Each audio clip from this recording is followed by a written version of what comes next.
हर मंत्री के निजी स्टाफ में एक अधिकारी तैनात करवा दीजिए आप, जो उसको निजी स्टाफ रखने का हक होता है, उसमें से उस कोटे से एक अधिकारी करवा दीजिए जो स्पेशली केवल समाजवादी पार्टी की ओर से आई शिकायतों को देखे। क्या दिक्कत है? किसी को आपत्ति नहीं। कुछ एक लोगों को नौकरी मिल जाएगी इसी बहाने, किसी को आपत्ति नहीं। रविदास जी, इसका उद्देश्य यह है कि जनता की समस्याएं इकट्ठा हो के जिला अध्यक्ष मंत्री के पास लाए। अरे वो तो ईमेल से, फैक्स से, कोरियर से, स्पीड पोस्ट से भी हो सकता है। जिलाध्यक्ष को डाकिया काय बना रहे आप? अगर जिलाध्यक्ष को डाकिया बनाएंगे, चुनाव का मौसम है, जिले में भाई अगर बांदा है, मान लीजिए बांदा से आदमी लखनऊ जाएगा, 1-2 दिन का समय लगेगा ना लगेगा? लखनऊ आएगा, कोई ऐसा तो नहीं कि मुंह सिल के आएगा, रुकेगा, खाएगा, पिएगा, उसका पैसा खर्च होगा, वो पैसा रियम्बर्स करोगे आप? नहीं करोगे, इसका कोई प्रावधान नहीं। फिर वो पैसा यहां वहां से जिलाध्यक्ष इकट्ठा करेगा, अपनी पॉकेट से खर्च तो करेगा नहीं, और अगर करेगा तो कब तक खर्चा करेगा? देखिए, उसको रोज आप जिलाध्यक्ष को डाकिया बना रहे हो। नहीं, उसको रोज तो आना नहीं है। वो जनता की समस्याओं को लेकर के हफ्ते में, 10 दिन में, 15 दिन में एक बार लेकर के यहाँ पे आएगा। 3 बार का किराया कौन देगा? AC2 AC3 में अगर कोई आता है जिलाध्यक्ष, इससे कम तो चलेगा नहीं आपकी पार्टी का, जो कि सरकार आपकी है। चलेगा तो बड़ा अपमान होगा कि भैया बताइए सरकार इनकी है और स्लीपर क्लास में धक्के आते जिलाध्यक्ष जा रहे हैं, इनकी कोई हैसियत नहीं है। वो रॉब से AC2 AC3 AC1 में चलेगा, उसका खर्चा कौन देगा? कोई दूसरा आदमी देगा, तो फिर उसकी दलाली करनी पड़ेगी। आरोप इसलिए लग रहा है कि साहब ये लोकतंत्र है। ये लोकतंत्र तो आप कह रहे हो जी, ये तो लोकतंत्र की व्यवस्था बन रही है। नहीं, जिलाध्यक्ष जो हैं बहुत से विधायक लोगों के साथ भी आते हैं, विधायक को कूपन मिलते हैं और विधायक लोगों के साथ में आते हैं। उसके अलावा भी वो नियमता वो भी गलत है, शहर में नियमता वो भी गलत है कि विधायक के कूपन पे कोई दूसरा व्यक्ति यात्रा कैसे कर रहा है? विधायक के साथ, यही तो मैं आपको कह रहा हूं। नहीं, विधायक के साथ आएंगे ना, तो कितने लोग आएंगे? विधायक जी तो खुद अपने हेल्पर लेके आते हैं। बस हो गया, 2 का कोटा होता है, एक विधायक का हेल्पर, तो जिलाध्यक्ष तो तीसरा हो गया। नहीं, तीसरा क्यों हो गया? विधायक के साथ में जिलाध्यक्ष आ सकते हैं। ठीक है, एक आदमी जो है विधायक के साथ में आ सकता है, और एक जिले के अंदर कई विधायक हैं, तो जिला अध्यक्ष तो एक ही है ना। ठीक है, तो वो विधायक जो है के साथ अच्छा मॉडल है ये मॉडल बहुत अच्छा, सुनने में बड़ा सुंदर लग रहा है। राजीव जी कुछ कहेंगे आप? ये कोई आवश्यक नहीं है जी, ये कोई आवश्यक नहीं है जिला अध्यक्ष लखनऊ आए ही। अगर जिला अध्यक्ष चाहे, जनता की समस्याएं हैं, उन समस्याओं को लेकर के मंत्री के पास उसको आना है, तो वो अगर आ करके उसका पास बन गया, दिक्कत क्या हो गई? नहीं, दिक्कत कुछ नहीं होगी, हमको कोई दिक्कत नहीं, हम तो केवल ऐसे इतना ज्ञानवर्धन कर रहे थे भैया, हम केवल ज्ञानवर्धन कर रहे थे, दिक्कत हमें कुछ नहीं होगी। राजीव जी, आपको नहीं, राजीव जी प्लीज, जिनको दिक्कत हो रही है, जिनको दिक्कत हो उनकी बात कर रहे हैं, आपको नहीं कह रहे हैं। अच्छा, राजीव त्यागी जी से बात कर लीजिए। राजीव त्यागी जी आपके मित्र हैं, कांग्रेस के नेता जी। मैं सिर्फ इसमें इतना कहना चाहूंगा रविदास जी से भी, हमारे सम्मानित साथी हैं समाजवादी पार्टी के। देखिए, ये नियत का सवाल है, और जिलाध्यक्ष का जो लेवल है वो अपने डिस्ट्रिक्ट से कंसर्न है, तो डिस्ट्रिक्ट की जितनी भी समस्या है उनको सुलझाने के लिए एसएसपी और डीएम बैठे हुए हैं, पूरा प्रशासन बैठा हुआ है। अगर प्रशासन उनकी बात नहीं सुन रहा, उसको बात को कहने को जाए तो समझ में आता है, लेकिन जो नीतिगत फैसले वो सरकार करेगी, वो लखनऊ में बैठी हुई है। नीतिगत फैसले है कि स्टेट हाईवे कहां बनेंगे, किस तरह से बनेंगे, उनका मेंटेनेंस कैसे होगा, कहां कहां विकास के कार्य होंगे, कहां कहां किसानों को क्या सुविधा दी जाएगी, उन सब सुविधाओं को लेने के लिए उसका जिलाध्यक्ष से सिर्फ इतना मतलब हो सकता है कि जिलाध्यक्ष आप राय ले लीजिए, लेकिन जिलाध्यक्ष को आप ले आकर के पंचम तल पे बैठा दीजिए, तो मुझे लगता है फिर चीफ मिनिस्टर की क्या जरूरत है। दूसरा एक चीज ऐड करना चाहूंगा रविदा जी प्लीज, आप बोले, मैं पीछे नहीं बोला, मेरे को एक चीज और सुनिए। आपके पास मुख्यमंत्री महोदय के पास पूरी एलआईयू होती है, मुख्यमंत्री महोदय के पास पूरा प्रशासन तंत्र होता है। अगर वो ये नहीं जानकारी प्राप्त कर सकते कौन अफसर क्या कार्य कर रहा है, कौन मंत्री क्या कार्य कर रहा है, तो इसका मतलब आपका सूचना तंत्र पूर्णतः फेल हो चुका है, पूर्णतः ध्वस्त हो चुका है। तो अपने सूचना तंत्र को आप रिवाइव करिए और ई गवर्नेंस से सारी चिट्ठियां लीजिए। आप क्यों नहीं आम जनता से कहते कि आम जनता मुझे चिट्ठी लिखे और मैं उसका निस्तारण करूंगा? क्या मुख्यमंत्री 40 लोगों का स्टाफ नहीं बना सकते इस काम के लिए कि आम आदमी चिट्ठियां आएंगी, उनका निस्तारण वो लोग बात करेंगे? ये जनता के बीच में दरबार ले जाना, अपना जनता के बीच में अपने आप को ले आना ही प्रजातंत्र है। अगर वो नहीं आप कर रहे हैं और सिर्फ सिलेक्टेड लोगों के हाथ में पावर को देने का काम कर रहे हैं, तो मेरा कहना यह है कि जहां पावर होती है वहां भ्रष्टाचार होता है, और जहां बहुत ज्यादा पावर होती है वहां अत्यधिक भ्रष्टाचार होता है। और भ्रष्टाचार कहां कितना है ये आप देख सकते हैं इसमें। जब पहला एक बार समझ लीजिए कि पंचम तल के लिए पास नहीं बना है, आपको जानकारी नहीं है, आप ये कह रहे हैं पंचम तल में आ जाएंगे, पंचम तल का पास नहीं बनाइए।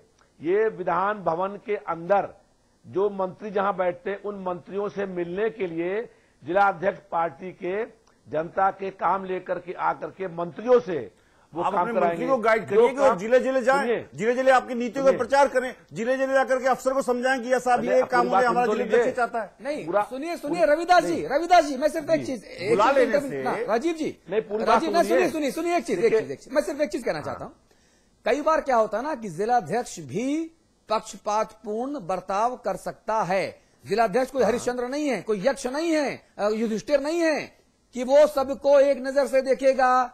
अगर वो इतना ही लोकप्रिय है और इतना ही विश्वसनीय है तो फिर वो लखनऊ दरबार में या दिल्ली दरबार को सुशोभित क्यों नहीं कर रहा? ये भी एक बड़ा सवाल है, विश्वसनीयता का भी सवाल है कि आखिरकार जिलाध्यक्ष किसका पक्ष लेकर मंत्री जी के पास जा रहा है। इससे बेहतर तो राजीव जी वाली बात है कि मंत्री जी को खुद जिला में आना चाहिए और सारे लोगों से आमने सामने बात करें, 1 to 1 जिलाध्यक्ष को निर्देश दें कि भैया आप इसमें उठाइए। देखिए, हर जिले, पहले सुनिए, हर जिले में एक मंत्री प्रभारी बनाया गया है। हाँ। हर जिले का एक मंत्री नियुक्त है। हाँ। जानकारी बढ़ा लीजिए अपनी कि प्रदेश सरकार में पूरे हर जिले में हर जिले का एक मंत्री प्रभारी है। ठीक है। जो मंत्री वहां पर जा करके उसके बावजूद उसके बावजूद जिलाध्यक्ष की जरूरत पड़ रही है, यानी प्रभारी मंत्री नाकाम हो रहे हैं आपके। देखिए आप नाकाम नहीं हो रहे हैं। तभी तो जिलाध्यक्ष को आप मॉनिटर के तौर पे उनको निगरानी करने के लिए बैठा रहे हो, सैटेलाइट जासूस छोड़ रहे हो आप तो।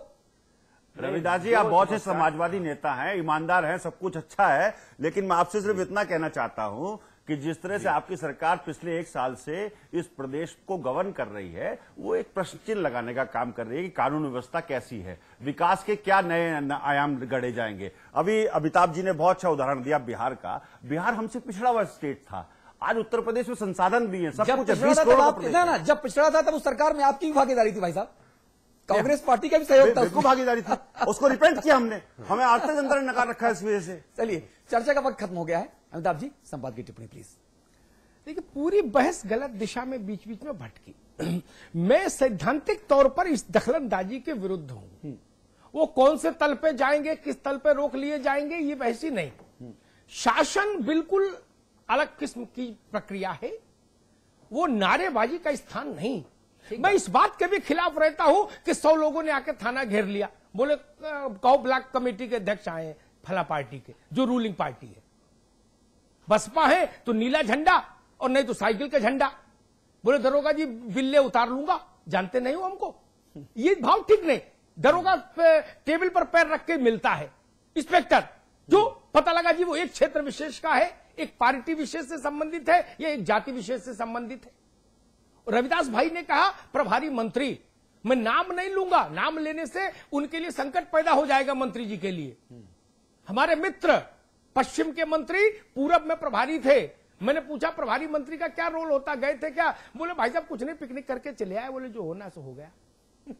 ये स्थिति है प्रभारी की। 5 मंत्रियों को छोड़ दीजिए रविदास जी, तो बाकी किसी मंत्री की कोई सुन रहा है? आप मुझे बताओ, रामपुर का प्रभारी आप किसी मंत्री को बना दो, वो वहां जाके क्या करेगा? सिवाय पेस्ट्री खाके और जूस पी के चला आए चुपचाप, इसके अलावा कुछ करेगा? उन 5 मंत्रियों, एक सेकंड सुनिए राजीव जी, कल को प्रतापगढ़ में जब तक राजा भैया मंत्री थे, प्रतापगढ़ में आप 6 प्रभारी बना देते, वहां कोई सिपाही भी सुनता प्रभारी की? आज भी नहीं सुनेगा। वह तो राजा भैया का मतलब सरकार, सरकार का मतलब राजा भैया। अहमद हसन के आप भेज दीजिए प्रभारी, क्या करेगा प्रभारी? अरे दमन सिंह के आप भेज दीजिए, क्या करेगा प्रभारी? ये आपके राजा मनकापुर, आनंद सिंह, इनके आप प्रभारी क्या करेगा? ये तो खुद ही भारी है, इनका प्रभारी क्या करेगा? एक इससे व्यवहार की, मैं सिद्धांतता इस बात के खिलाफ हूं, सरकार कांग्रेस की हो, बसपा की हो या भाजपा की हो या किसी की हो, पार्टी का दफ्तर सरकार से अलहदा रहना चाहिए। और क्यों एक ही पार्टी के जिलाध्यक्ष जाके मंत्री से काम कराए? बाकी जनता सौतेली है क्या? अच्छी बात। बाकी जनता क्या अनाथालय से आई है? अखिलेश यादव उत्तर प्रदेश की 22 करोड़ जनता का नेता है। 22 करोड़ जनता का मुख्यमंत्री है, उस पर राजीव त्यागी का भी उतना ही हक है जितना रविदास भाई का है। ये क्यों पार्टीजन, क्यों छोटा मन, क्यों? आप सरकार हो गए, अब सबके हो जाइए, क्यों ऐसा हो? एक नया क्लास आप पैदा कर देंगे, ये संकट हो जाएगा। अगली बार नया क्लास पैदा हो जाएगा। इसको लोकतंत्र का नाम नहीं है दिया जा सकता। मैंने राजगोपालाचारी से बात इसीलिए शुरू की, वो लोग आजादी की लड़ाई लड़के आए थे, तपे तपाए लोग थे, देश की समझ थी उनको, इसलिए उन्होंने कहा कि कार्यकर्ता अगर कलेक्टर के यहां बैठ के फाइल छीनने लगेगा तो कलेक्टर काम नहीं कर सकता, अच्छा हो या खराब हो। और ये स्थिति रविदास भाई, आप जैसे भले लोग क्या उत्तर प्रदेश में जिले जिले में देख नहीं रहे हो? आपके भी 2-4 मित्र होंगे आईएएस आईपीएस, वो आपको फोन करके रोते नहीं है क्या? करते हैं रात में फोन आपको कि भाई साहब बड़ा मुश्किल हो गया है, मैं सोचता हूं कि प्राइम पोस्टिंग से विड्रॉ हो जाऊं। नहीं, ये रात के फोन बंद कर देते हैं। मुझसे कई अधिकारियों ने कहा कि जिले में नहीं रहना चाहता, रोज का कलेश, रोज नेताजी आए, लाल बत्ती, 4 बेलेरो पीछे, 5 सफारी आगे, और खट खट खट खट उतरे, सफेद कपड़े, सफेद जूता, सफेद मोजा। बोले हमें कहा है कलेक्टर साहब बुलाओ, और काम काले। बोले नगर अध्यक्ष आए और जिला अध्यक्ष आने वाले हैं, काजू वाजू मंगाओ। ये क्या तरीका है शासन का? ठीक बात है। आप अपनी बात अपने प्रदेश अध्यक्ष से कह दीजिए, राष्ट्रीय अध्यक्ष से कह दीजिए, महासचिवों से कह दीजिए। आखिर एक ही परिवार, एक ही बिल्डिंग में, आप तो सब जानते हो रविदास भाई, कोई छोटा नेता कहे तो समझ आता है, एक ही घर है ना, उसी में मुलायम सिंह जी रह रहे, उसी में अखिलेश जी रह रहे, वही डिंपल रह रही है। कोई दूरी है क्या सरकार और पार्टी में? जो पार्टी है वही सरकार है, जो सरकार है वही पार्टी है। अखिलेश मुख्यमंत्री भी हैं हमारे प्रदेश के, और प्रदेश के आपकी पार्टी के अध्यक्ष भी है। तब ये नए इंस्पेक्टर जैसे जिलों में होते ना, इसे जिला विद्यालय निरीक्षक, ऐसे आपने मंत्रियों के निरीक्षक तैनात कर दिए। ये जो व्यवस्था है ना सरकार चलाने की, ये व्यवस्था चरमरा जाएगी। ठीक बात, ये व्यवस्था चरमरा जाएगी। ठीक बात है। इस पर मुझे लगता है एक बार सोचिए, अपनी पार्टी के नेताओं को सम्मान दीजिए, क्योंकि इस पार्टी ही सरकार बनाती है, लेकिन व्यवस्था में सीधे हस्तक्षेप से उनको दूर रखिए। जी, और अगर व्यवस्था में सीधा हस्तक्षेप जैसा आपने इस बार किया है ऐसा बढ़ेगा तो फिर आप लोगों को ही परेशानी होगी। फिर राम गोपाल जी कहेंगे कि साहब अधिकारी सुनते नहीं हैं, फिर आजम खान साहब कहेंगे कि जो अधिकारी हैं वो पागल हाथी हो गए हैं, जो महावत को ही पटक के मार डालते हैं। फिर इस तरह के बयान आएंगे और आप लोग कुछ नहीं कर पाएंगे, क्योंकि तब आपके सामने एक और लेयर पैदा हो गई होगी मंत्रियों के, निरीक्षकों की। मिनिस्टर इंस्पेक्टर कह सकते हो आप उनको, कुछ भी नाम दे सकते हो आप। ये पूरी व्यवस्था को और बिगाड़ेंगे। इस वक्त उत्तर प्रदेश में आवश्यकता है व्यवस्था को सुधारने की, ना कि व्यवस्था को बिगाड़ने की। एक बात और कहूंगा अतुल जी, पता नहीं राजीव त्यागी ने कितना अनुभव किया, रविदास जी ने जरूर अनुभव किया होगा, पुराने आदमी है। भारतीय जनता पार्टी में संगठन मंत्री की एक प्रथा है, वो संघ से आता है। रविदास जी कल्याण सिंह की सरकार, राम प्रकाश गुप्ता की सरकार, राजनाथ सिंह की सरकार, उस समय अगर सबसे ज्यादा बवाल किसी ने काटा सरकारों में तो संगठन मंत्रियों ने काटा। ये बात सही है आप। अरे विधायक और सांसद के गले में रस्सी डाल दी। अधिकारी तो छोड़ो, वैसी व्यवस्था इन संगठन मंत्री पैदा करना चाह रहे हो सपा में? नहीं, बीजेपी के बारे में बात आई तो बात सच्ची है, संगठन मंत्री पैदा करना चाह रहे हैं आप। और जब हम आपके बारे में बात कर रहे हैं तो फिर आप नहीं कह रहे कि व्यवस्था ये बात सच्ची कह रहे हैं आप।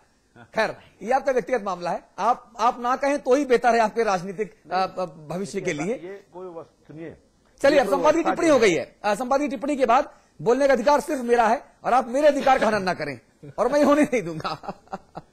बहुत धन्यवाद मल्होत्रा साहब, बहुत शुक्रिया। त्यागी जी, अमिताभ जी आप बने रहेंगे। एक ब्रेक ले रहे हैं, ब्रेक के उस पार उत्तराखंड की खबर।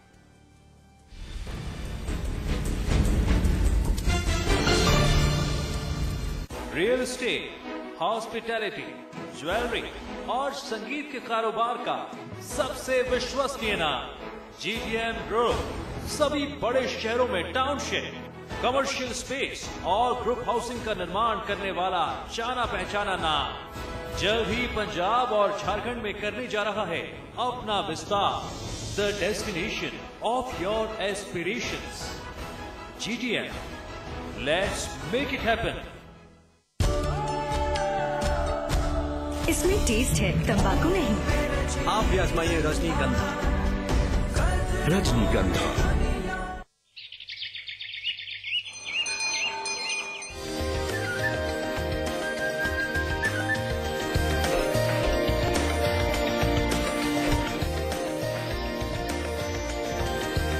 पेंटागन